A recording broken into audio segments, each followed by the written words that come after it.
So magandang umaga po sa inyong lahat mga kaibigan. Disclaimer, this video is for entertainment purposes only. So nandito po tayo mga kaibigan sa ating manukan. Ayan po siya, mga kaibigan. Nandito po tayo sa ating manukan mga kaibigan, nagpapatuka. So sa ating pagpapatuka mga kaibigan, napansin po natin ito. Itong balat ng ahas. Malaki po yan mga kaibigan ha. Hindi po yan maliit. So nilalanggam pa po ito mga kaibigan. Ibig sabihin basa-basa pa po ito or malansa-lansa dahil bago pa lang po ito. So pumasok po papunta doon sa loob. Medyo sariwa pa ang kanyang balat. So ibig sabihin bago lang po ito.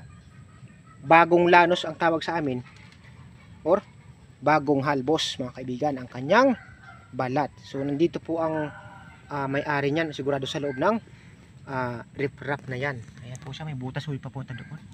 So medyo delikado dito kasi mga kaibigan sa ating area dahil marami po kasing ahas. Minsan nanggugulat na lang. Kaya nga minsan mga kaibigan kung mapansin nyo sa mga video ko, ang karamihan kasi puro sawa. Sawa na maliliit ang nandun po sa building. Ang napasok minsan naman sa gilid lang. Delikado ho kasi yung mga kaibigan sa mga tao. Kaya tinataboy ho natin papunta sa gubat. Binabalik ho natin sila. Kaso bumabalik ulit sa building, magaling. Ayan, so ayan na po mga kaibigan. So yan na po aking munting ma-share sa inyo. Disclaimer lang, sabi nila sa mga kwento-kwento, kapag nakakita ka daw mga kaibigan ng balat ng ahas, yan na po ay swerte. Nawa nga ay swerte mga kaibigan. So mag-comment lang po kayo kung yan ay totoo. Sabi nila, pag makakita kayo ng balat ng ahas, yan na po ay swerte. So ngayon nakakita tayo. Ano po kayo sa palagay nyo mga kaibigan? Ayan.